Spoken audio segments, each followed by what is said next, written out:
Erwin Smith, the fourth most popular character in Attack on Titan. He has some of the manliest traits not just in Attack on Titan, but in the entire anime genre. He's smart, experienced, well-built, articulate, charming, determined, capable. I could go on. It's almost like the author just wrote down all the many traits he could think of and stuffed it inside the character of Erwin Smith. And his voice. Yada yada. Mani yatta zo.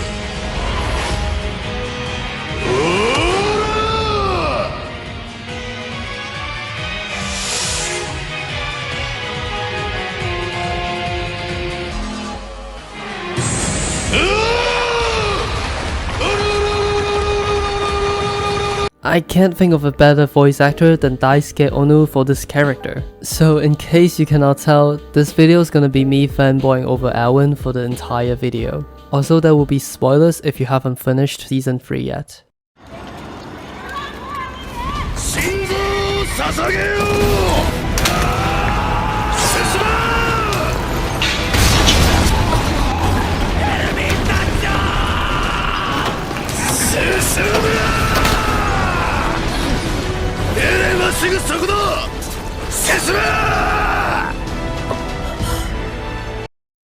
Erwin is the typical driven, industrious, conscientious type.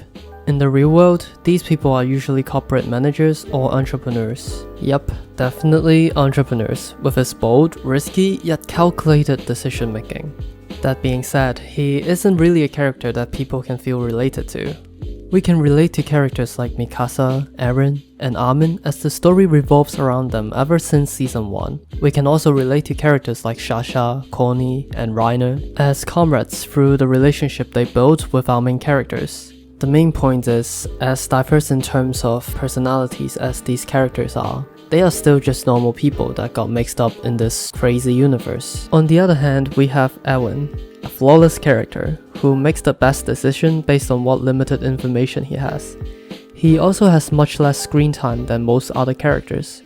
So how can people like him that much? Is it because he's the commander of survey crops? Well, in a way, yes. You see, Erwin is not a character meant to be related to. He's a character that we look up to with respect. Throughout the show, we are always distanced from Erwin. We never know what his plans are, what his motivations are, what kind of inner dialogue he's having, at least not until later in the show. This distance generates respect. And because of how good the show is in terms of animation and story quality, we are immersed into the world of Attack on Titan. This makes us feel like we are part of the story, witnessing a great man at work as one of the soldiers he's commanding. This is why we feel so pumped every time Erwin gives his speech. Frequently, I come across comments like, Erwin makes me feel patriotic for a fictional country, or I have more respect for him than I have for my whole country. That sounds really crazy and cringy if you haven't seen the show. But if you did, you will understand what they mean. At the very least, you're gonna get goosebumps at some point in the show where Erwin gives a speech. That reinforced the idea that Erwin Smith is an ideal, a beaming light of hope in the midst of chaos. However, as the show progressed and we know more about Erwin's past, Erwin no longer seems like an ideal. Rather, he seemed like a man struggling with overwhelming responsibilities. Ever since Erwin got his father killed by spreading conspiracy theories that caught the authorities' attention, he had burdened the guilt of indirectly killing his father. To internalize this rage and regret, he set out to learn the truth of the world and have his father's theory proven. Saving humanity was never the reason he joined the survey crops, at least not until he started to bear the responsibilities of the man he was in charge of. In Eren's first appearance in Attack on Titan, his face showed shame and regret when Eren looked at the survey crops with enthusiasm. It's quite obvious that Eren was still a novice who was not as determined as he is a few years later. However, Erwin's next appearance gives a completely different vibe. Despite the war being breached and his soldiers crushed by Titans, he doesn't show any sign of regret. Due to his years as a commander, he had learned to accept the fact that people are going to die in the survey crops, and he knew he's responsible for all those deaths. It's one thing to go on suicide missions, and it's another thing to bring and encourage others to go on suicide missions. His selfish reason of wanting to learn the truth was gradually taken over by a selfless goal: the salvation of mankind. He thinks that learning the truth of the world is the thing that he desires the most. That's why he implied that he is an expert conman sprouting lies to lead people into hell in his last dialogue with Levi. But what he didn't realize is how much the death of his comrades mean to him. Those deaths ultimately led him to the decision to sacrifice himself along with the new recruits in order to accomplish the wish of his fallen comrades. やれやれだぜ。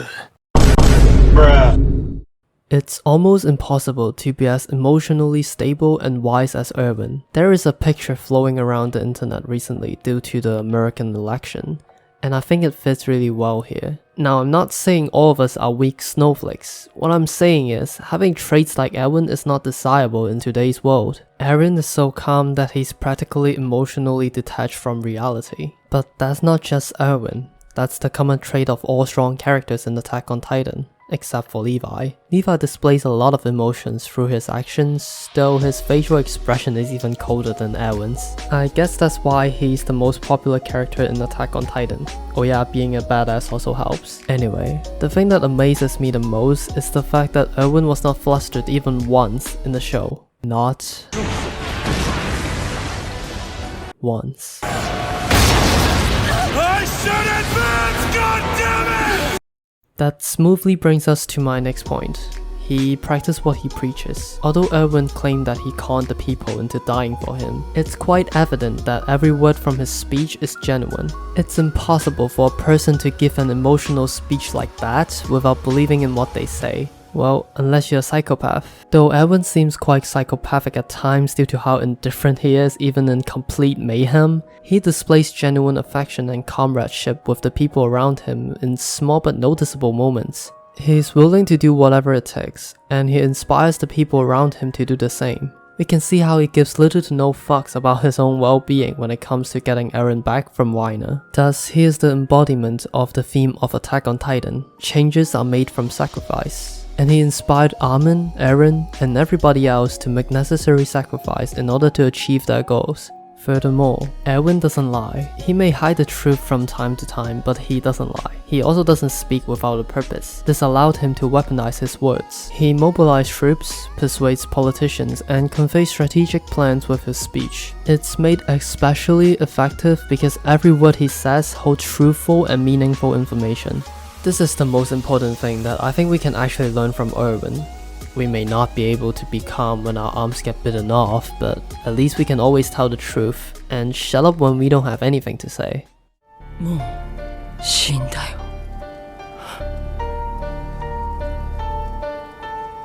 そうか。